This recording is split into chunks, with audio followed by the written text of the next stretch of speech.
SwayamPrabha. Digital India. Educated India.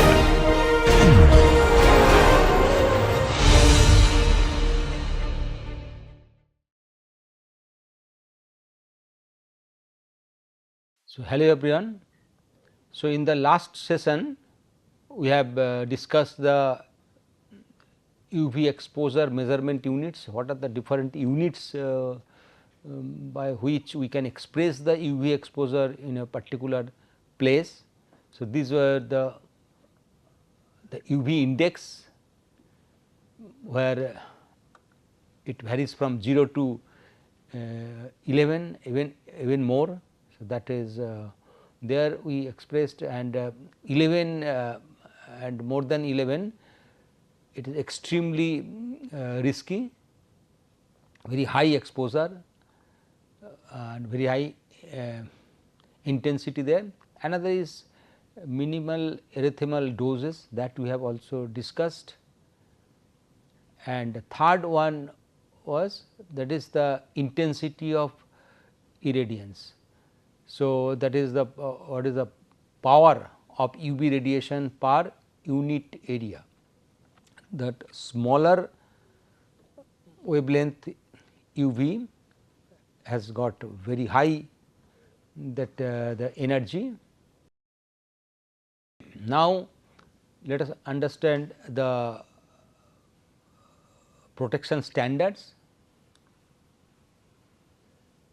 So, basically there are two types of protections. One is sun protection factor, which is mainly used for the sunscreen, and another is ultraviolet protection factor, UPF, which is mainly used for textile material. The sun protection factor measures the protection against mainly UVB radiation. Okay. So, it is only UVB radiation it is measured, and it applies to the sunscreen product. So, UVB radiation is being generated, and for sunscreen product it is used. It indicates how much long one can stay in sun before its burning. So, it protects the sun the skin from burning,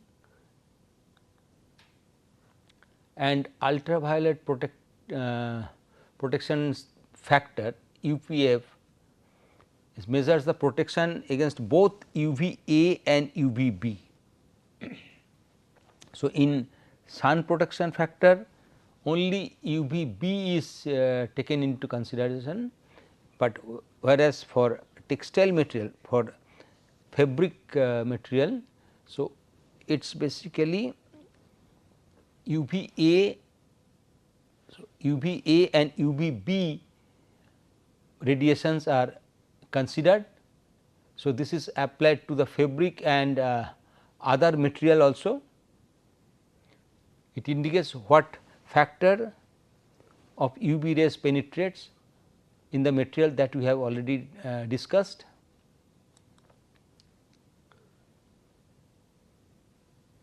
So, you can see for clothing UPF temporarily we can spray on the clothing, which will enhance the UPF of textile material, and for sunscreen lotion we can apply on our skin directly. So, UPF rating scales are different. UPF rating scale 15 to 24. So, good protection, where we have discussed 93.3 to 95.8% of UV ray is blocked. Here we are talking about both UVA and UVB. This both rays are blocked here, UPF 25 to 39, which is very good protection for all the textile material which are coming within this range, supposed to be very good protection, where more than 96% of UV rays are being blocked. So, 96 to 97.4%, and UPF more than 40 is excellent, that also we have mentioned earlier.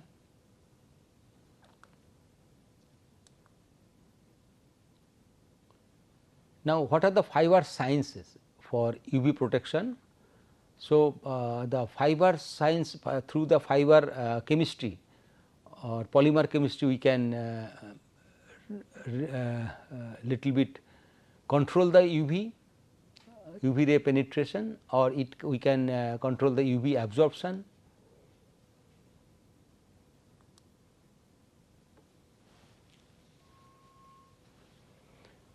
The understanding the molecular architecture and chemical composition of fiber that provide effective ultraviolet radiation shielding in technical textiles and protective apparels. So, here the fiber chemistry we should understand, okay, what is the chemical composition, what is their crystalline structure.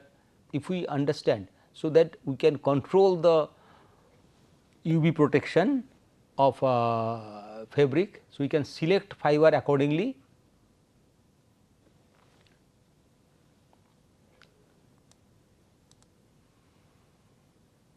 So, now we will go one by one.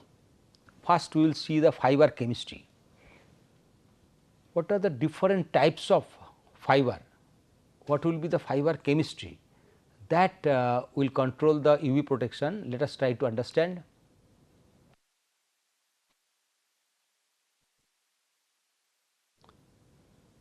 The chemical structure of textile fiber fundamentally determines the UV protection. Okay. So, UV protective capacity through multiple mechanism. So, chemical structure, if we can control, if we can control the fiber chemistry or even fiber molecular structure, that will control the UV protection mechanism.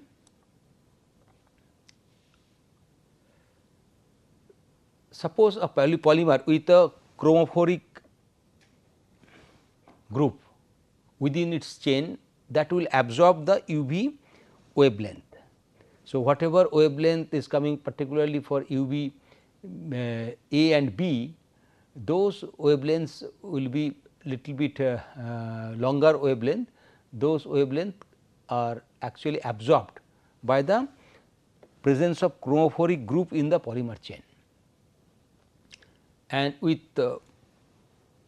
if we can increase the orientation and crystalline region with scattered incident radiation.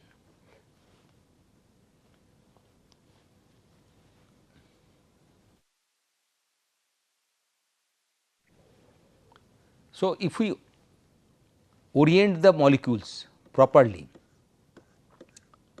and if we can enhance the crystalline region, that will actually scatter the radiation. So, it will enhance the UV protection, it will not allow the UV rays to pass through easily. So, one is introduction of chromophoric group in the polymer chain, then we can enhance the molecular orientation within the structure, and we can have more crystalline region to enhance the UV protection. The key factors influencing the UV protection. So, aromatic ring structure and conjugated system. So, this is the this aromatic ring structure is present and with the conjugated systems. So, then the UV protection capability of a particular fiber will be enhanced, like your in case of polyester. And if we increase the degree of polymerization and the chain length, if we increase, then the UPF of the particular fabric made out of that particular fiber will be high. So, if the degree of polymerization is increased and chain length is increased, then the fiber will have higher ultraviolet protection.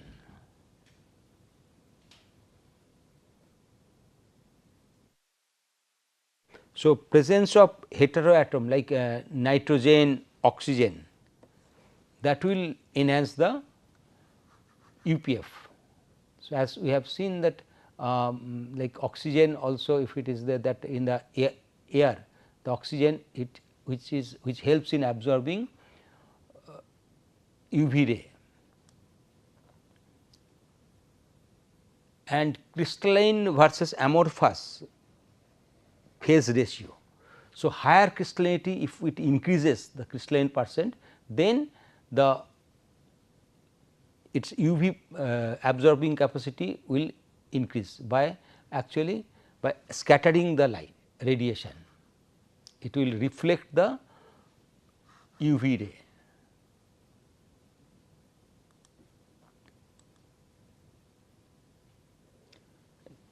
Now, natural fibers. Now, the natural fibers, so it is UV blocking behaviors. So, the natural fibers like cotton. So, cotton fiber has got minimum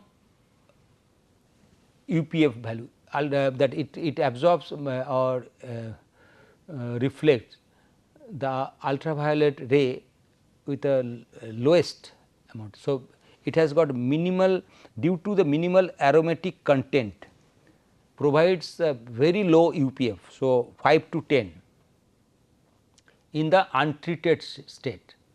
So, if we use cotton as it is without any treatment, any UV treatment, UV protection treatment, so it will result 5 to 10 UPF value, which is very low. So, this basically due to aromatic content. So, hydroxyl group enables chemical modification for enhanced protection. So, here the presence of hydroxyl groups, so that chemical modification is possible.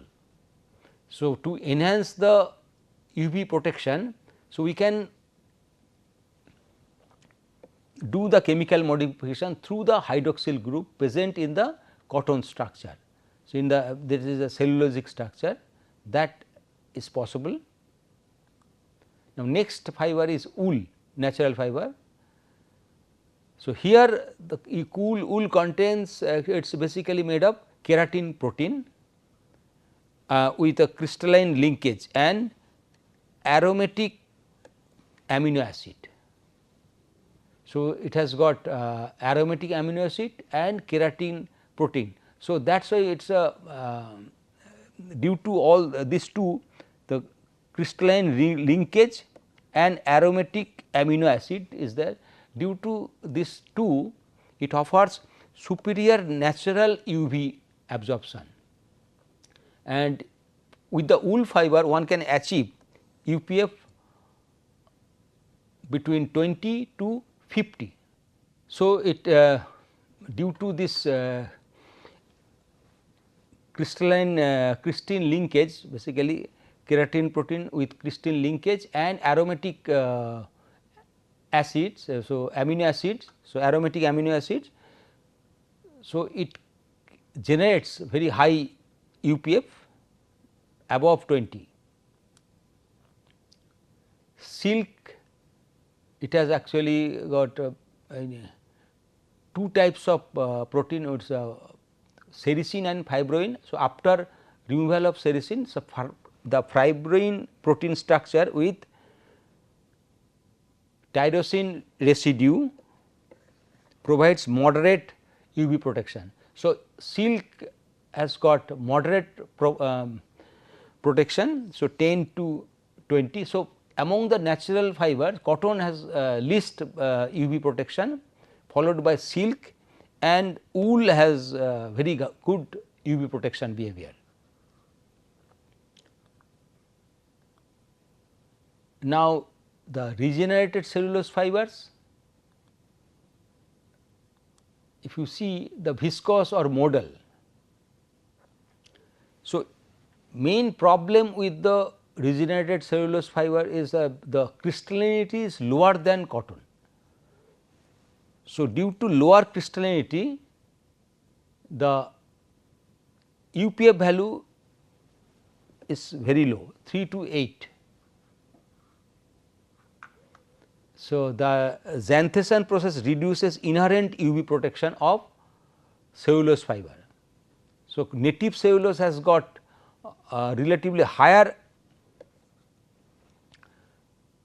UV protection due to its native cellulose structure, and during xanthation process this structure got changed, and thus the UPF is reduced.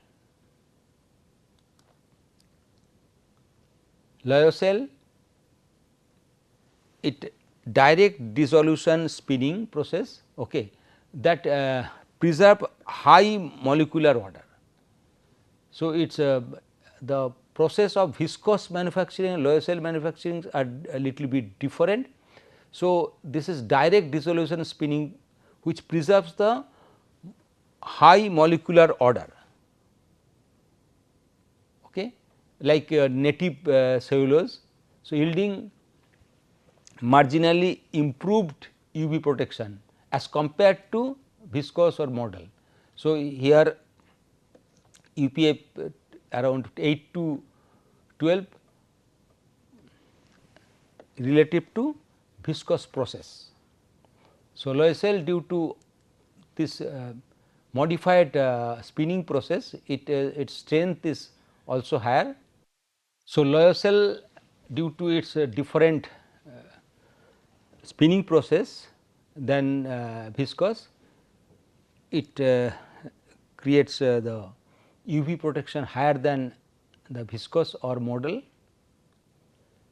Now, coming to synthetic fibers, the UV protection will be mainly due to their chemical structure and the molecular orientation and crystalline structure. So, polyester, so PET fiber, so it is basically aromatic terephthalate, aromatic group is there. So, aromatic terephthalate group which provides excellent UV absorption. So, due to the aromatic terephthalate group presence, so it is actually giving excellent UV absorption. So, UPF we can reach up to 50 depending on the fiber denier, fabric construction, and it can be enhanced by application of titanium dioxide or any other UV absorbent finish. So, we can incorporate titanium dioxide or some that is a delustrant in the polymer itself, polymer molten polymer, and that enhance the UPF value. Next is the nylon. Here in case of polyester, aromatic terephthalate groups are there. Okay. So, here in case of nylon, it is aliphatic polyamide is there with limited chromophores, which offers a moderate low or moderate 5 to 15. So, nylon has got very low UPF. So, 5 to 15 is a, and this due to this structure it is gets photo degradation. This is susceptible to photo degradation, and for that to reduce the photo degradation we need UV stabilizer, okay, for outdoor applications. So, otherwise the nylon normally gets degraded. So, we can see any nylon cord, if it is at the kept at the normal open environment, due to UV ray it is actually it degrades very quickly. So, photo degradation occurs. So, if to improve the this photo degradation, to reduce the photo degradation, we use the UV stabilizer for outdoor applications. Next fiber is polypropylene. Here it is as there is no polar group, non-polar hydrocarbon structure, okay, and polypropylene has a least ultraviolet protection factor. So, it is a less than 5 UPF we get for polypropylene. So, polypropylene is not used for the ultraviolet protective textiles. So, it is highly photosensitive, it gets degraded with the this UV ray. So, we can incorporate some UV absorber and some stabilizer you can use if you want to use in the normal environment. Acrylic is another popular fiber, where it is made of polyacrylonitrile with nitrogen nitrile groups are there, which offers moderate UV resistance like 10 to 20, okay. And acrylic has got advantage, it is a excellent color fastness under UV exposure. So, if we the color of any acrylic that normally do not get faded. So, excellent color fastness is there compared to other natural fibers.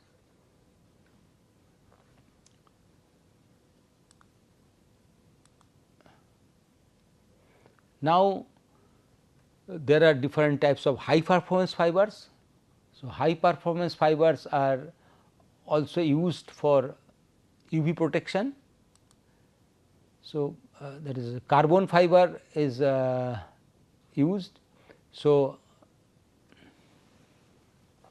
this graphitic structure with extensive pi conjugation provides near complete. So, it is in case of carbon we get more than 50%, it blocks 100%, almost 100% UV ray. So, more than 98% UV ray is always it gets it absorbs. So, for UV protective composite material we use. So, in used in composite material requiring maximum UV resistance and structural integrity. So, that it is does not get affected with the UV ray. So, if we want to keep the structure stable, in that case we use the carbon fiber composite.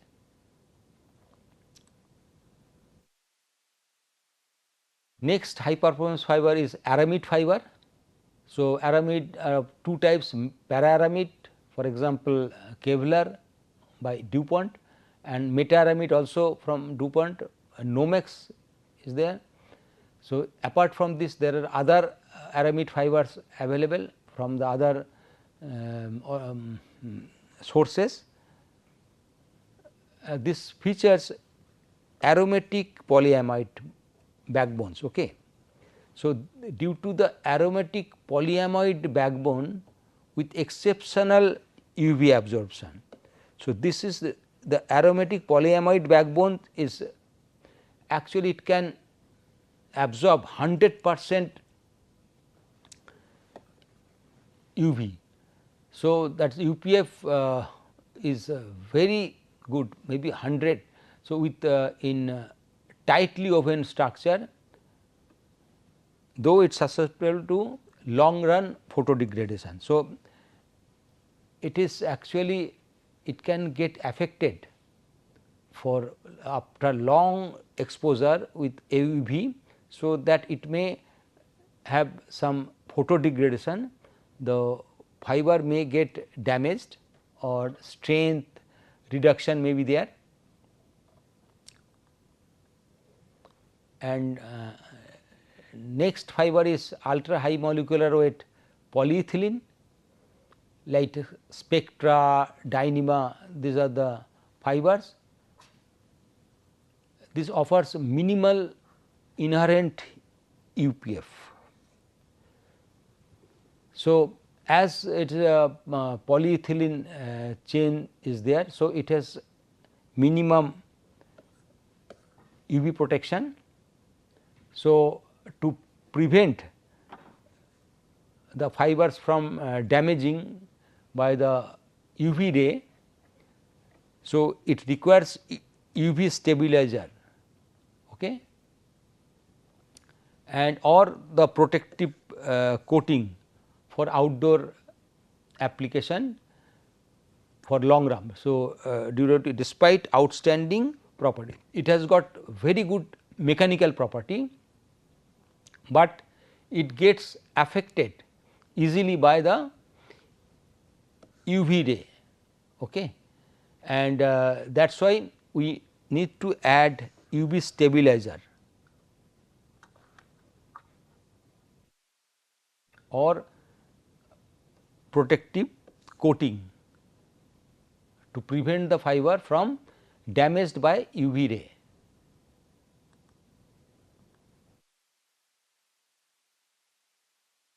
Now, let us try to see the fiber crystalline structure. So, up to now we have discussed the fiber chemistry. So, now if we change the crystallinity, what will be its effect on UV protection?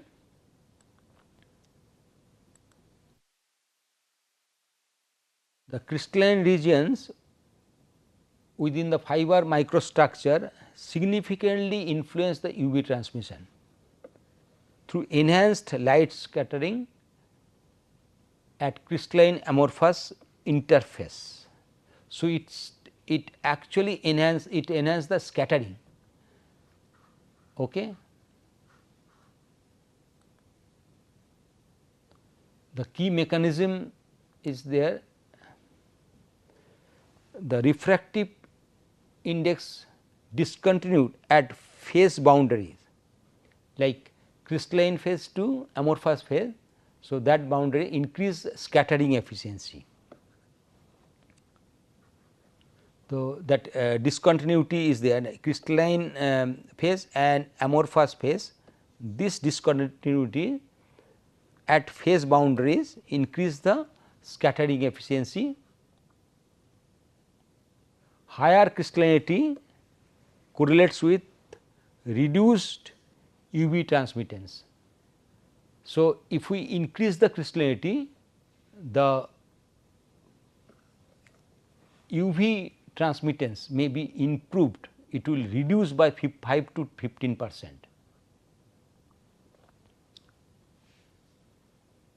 So, molecular orientation in crystalline domain affects the anisotropic UV blocking. So, if we change the molecular orientation, that also affect the UV protection.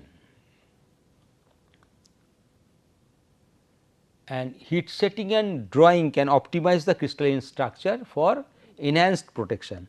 So, we can increase, we can manipulate the UV protection performance by proper drying and heat setting, which actually optimize the crystalline structure. So, if we change the crystalline structure, that will affect the UV protection performance of that particular fiber.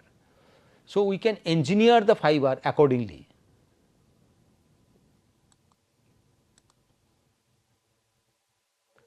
And fiber pigmentation and absorption, UV absorbers. So, we can add pigments within the fiber structure or maybe UV absorber.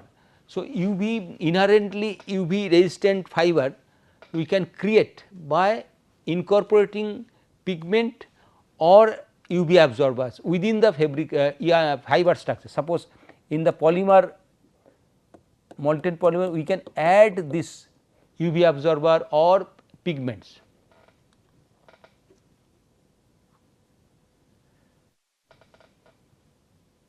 For natural fiber, so melanin is present in wool and natural colors are present in the natural fibers, which provides the chromophoric groups that absorbs the UV radiation. So, natural UV absorber is there in natural fibers.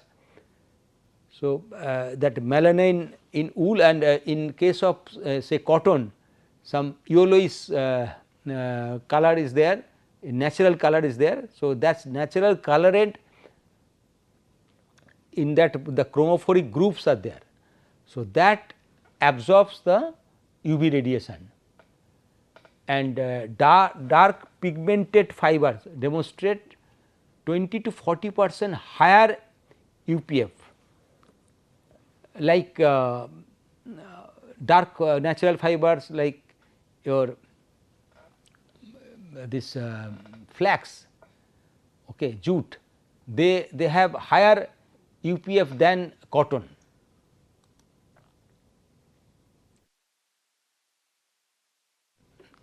UV absorbing additives we can add in the synthetic fiber.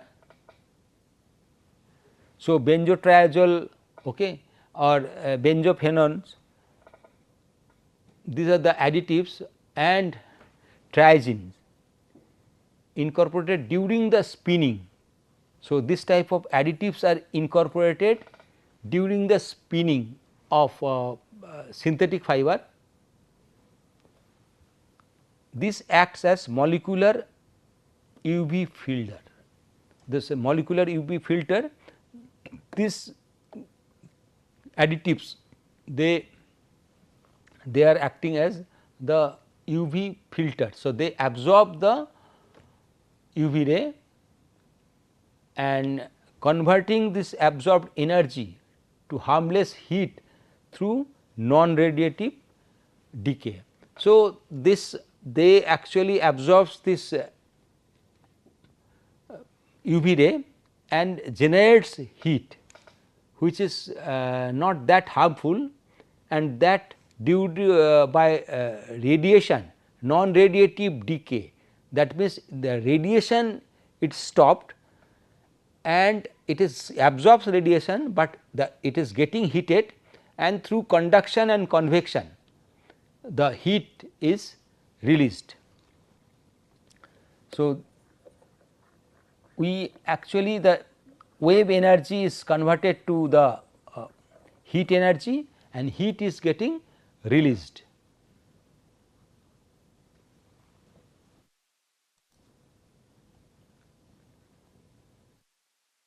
So, another is that inorganic UV blocker.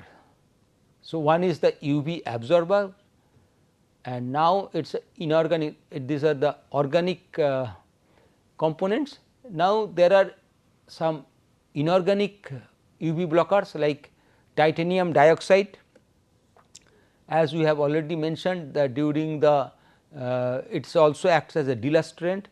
So, this is actually used in the polyester fiber to enhance the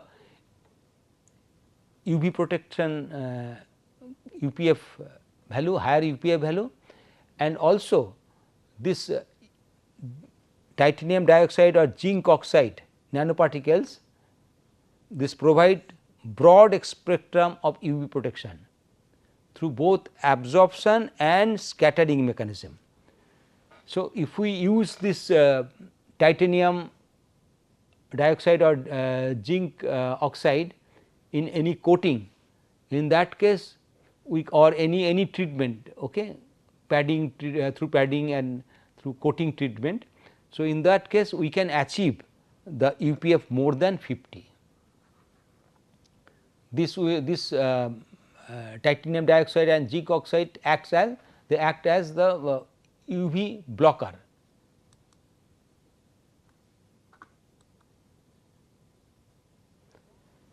So, the advanced UV blocking technologies are, one is nanoparticle reinforced fiber.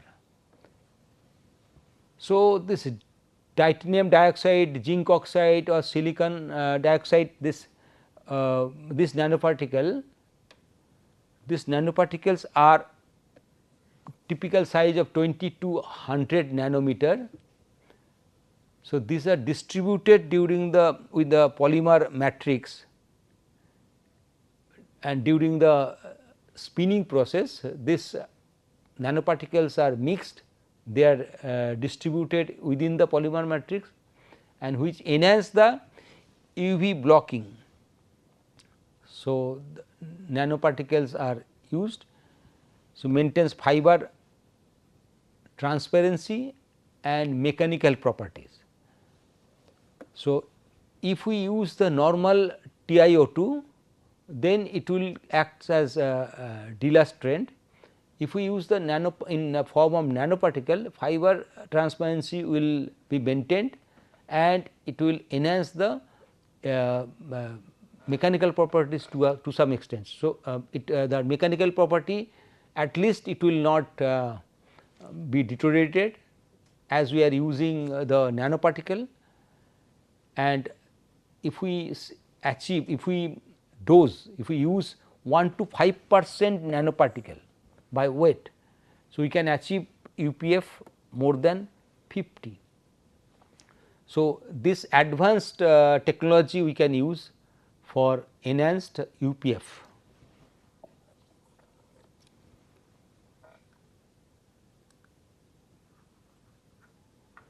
So, UV blocking master batches we can create. So, predispersed concentrate containing UV absorber, okay, like TiO2, ZnO2, UV stabilizers. So, that chemical stabilizer, inorganic blockers enable uniform incorporation during melt spinning. So, in master batches we can add all this stabilizer, absorber, inorganic blockers, okay, in the polymer, molten polymer, and then in the melt spinning. So, we achieve very good UPF value. So, optimized formulation provide durable protection without compromising the fiber processability. So, fibers stiffness and fibers this denier, fibers surface characteristics does not get affected, fibers stiffness.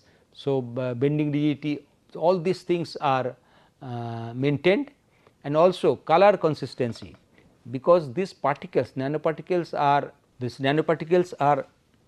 distributed evenly. So, color consistency is not getting affected.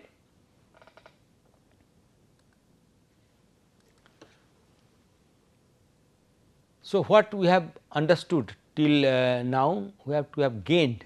So, key takeaways are our basic takeaways are the chemical structure of fiber dominates in UV absorption capacity. So, basically if we can have a fiber with aromatic group and conjugated system, in the fiber structure, so that will determine the UV absorption capacity. So, UV absorption will be very high if it has aromatic group and conjugated system. Next characteristics is the crystallinity enhanced protection. If we can incorporate higher crystallinity within the structure, so the higher crystallinity content increases the UV scattering. So, UV ray will get scattered, it will not be transferred through the fiber, and that will overall improve the blocking performance. So, if we increase, so we can enhance the UV blocking performance by typically 15%, up to 15% only by enhancing the crystalline zone, keeping the chemical structure same. So, additive enabled optimization, we can optimize the additives like titanium dioxide nanoparticles and or organic UV absorbers we can use that can enhance the UPF of a particular fiber. So, we can get more than 50 UPF that we can achieve.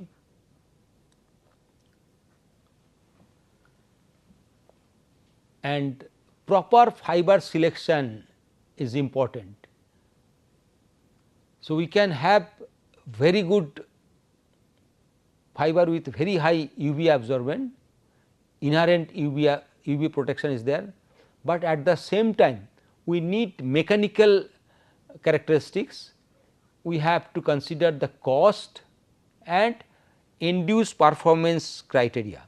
So, normally only for UV, very high UV, we do not use a particular fiber or high end fiber, but if we incorporate, if we have some multiple application like high strength application is there with a moderate cost consideration will have to be there. So, all these considerations we have to keep in mind before selecting a particular fiber for any particular application.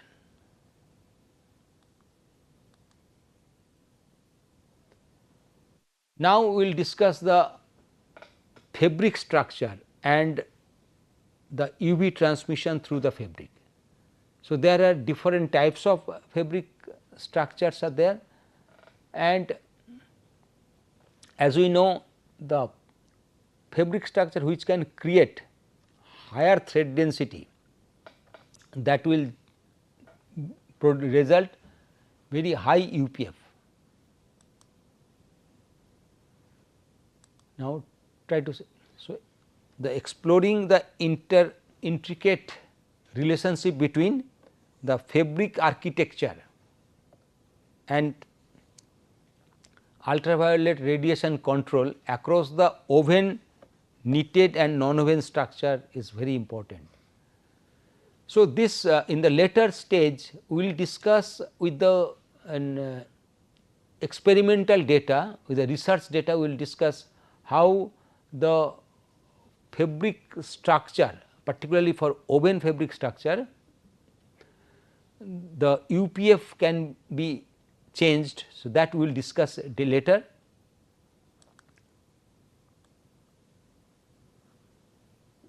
So, the basic fabric constructions are, the fundamental structures are that this the fabric construction parameters which influence the UPF value, that is structural geometry of fabric, that is yarn interlacement pattern, how the yarns, warp yarn and weft yarns are interlaced in woven fabric, how the loops are getting interlaced in knitted fabric, or even in case of non-woven fabrics, how the filaments or fibers are placed.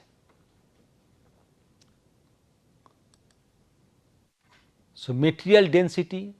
So, one is the yarn interlacement pattern is there, then material density, that means what is the cover factor of a fabric or porosity of yarns are there, that affects the UPF value, and other is that whether the surface is rough or smooth. So, rough surface will actually scatter the ultraviolet ray, okay. Roughness and scattering is also important constructional parameters. So, the fabric architecture which directly governs the transmission fabric through the fabric, and by it follows three primary mechanisms. So, what are these? One is structural geometry. So, fabric structural geometry, material density and surface characteristics. So, that is structural geometry, material density and surface property, that we have discussed early. Now, the interplay between yarn arrangement, okay, that is interlacement pattern, whether this is the plain woven, in plain woven the structure is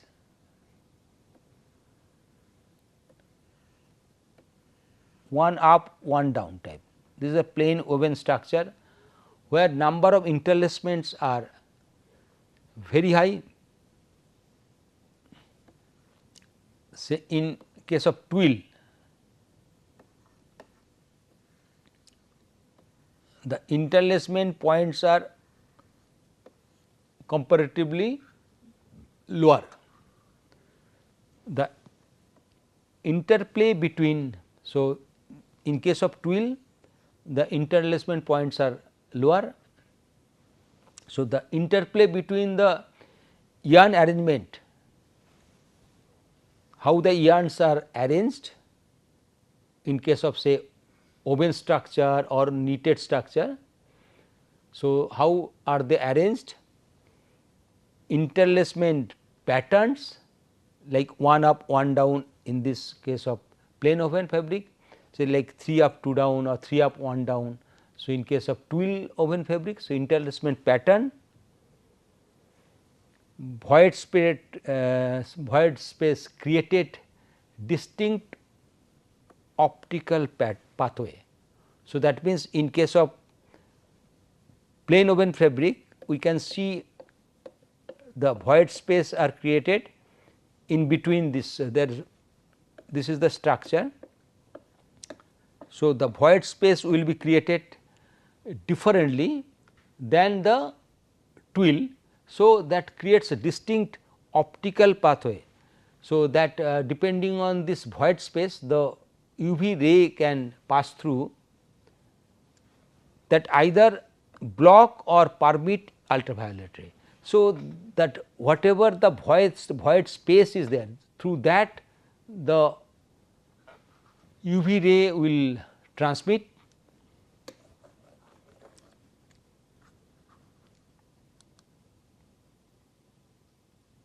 So, understanding this fundamental constructional parameters.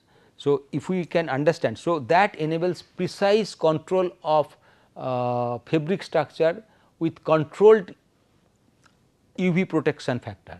So, if we can increase, if we want to increase the UV protection factor, or if you can manipulate, if you can change the UV protection factor. So, in that case we have to understand the structural geometry, you have to understand the material density and the surface property. So, that is very important, this and ranging from minimum UPF 15 to excellent UPF. So, if we can try to improve the UPF value, we have to understand all these fundamental fabric constructional parameter, along with the yarn structure is also important, and also selection of fiber and definitely the coating. The if we want to get very high level of ultraviolet UPF value. So, for diverse textile applications. So, the we can apply it in diverse area.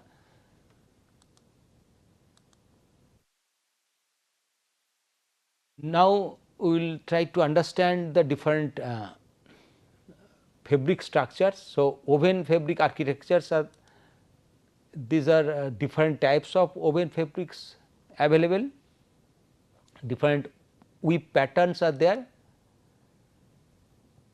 So, woven fabrics represent the most versatile platform for UV protection engineering, because woven fabric has got rigid structure, it does not get deformed by application of load like knitted fabric and non-woven to some extent. So, it can maintain its structural integrity. So, that is why for UV protection woven fabrics are widely used, okay, and with the three fundamental weave structures offering distinct transmission characteristics based on the interlacement frequency and yarn packing density. So, there are basically three fundamental weave structures are there, which are used for UV protection, and the transmission characteristics can be changed by the interlacement frequency and yarn packing density. That means, yarn packing density here we mean the closeness of yarn, how closely the yarns are packed. Okay. That means, how compact the fabric is. Now, one is very basic design is the plain weave, which is very widely used for UV protection due to its superior UV blocking. So, here in plain weave the maximum interlacement density with alternate over under pattern, okay, that creates tight structure. So, in plain weave we can create a very tight structure which blocks the UV ray. So, the highest cover factor, which is a superior UV blocker, but if we create a very high cover factor, that will reduce the fabric drape and flexibility. So, this is the problem. So, fabric it will reduce the flexibility and the fabric drape. Twill weave. So, diagonal rib pattern with reduced interlacement. So, here interlacement is reduced as we have discussed early, and as this is reduced frequency, there will be little bit more opening. So, it gives moderate UV protection balanced with enhanced fabric flexibility. So, if we want higher flexibility and with a moderate UV protection, then we can go for twill weave. But if we want excellent UV protection, in that case fabric drape can be little bit compromised or the flexibility can be compromised. There the plain weave is preferred, and diagonal line gives aesthetics for technical application, and third, the basic structure is the satin weave. Satin weave actually gives a minimum interlacement, because long yarn floats are there. So, this satin weave which gives a long yarn floats, which that generates the smooth surface. So, and there is a chance of yarn distortion during use. The thread distortion may take place, the structural stability is less than the plain wave fabric. So, the UV protection UPF value may change with the use. So, this structure, as it is there is a little bit long floats, little bit open structure. So, it gives a lower inherent UV protection and requires compensatory strategies, including fiber selection or chemical finish. So, if we try to use the satin weave, so due to its structure, it will give it will generate result lower UPF value, but at the same time if we want to increase the UPF, so we should select fiber accordingly. So, to compensate this loss of UPF due to the loose structure, so by proper selection of fiber or maybe by proper chemical finishing, we can enhance the UPF. So, the woven fabric architecture, we can manipulate various parameters to control the UPF value. Even the yarn structure we can have, even it has been observed that after pressing the woven fabric, the UPF value immediately increases, because of the flattening of the threads. Due to flattening, the openings are blocked to some extent, although it is temporary. So, that enhance the UPF value. So, basic thing is that here the thread movement should not be there. In plain weave, due to higher interlacement, the thread movements are minimized, the structural stability is there, but on the other hand in satin weave, due to long fold, there may be thread distortion may be there. So, that is why satin generates lower UPF value. So, we will continue with the fabric architecture or different types of fabrics we will discuss. Till then, thank you.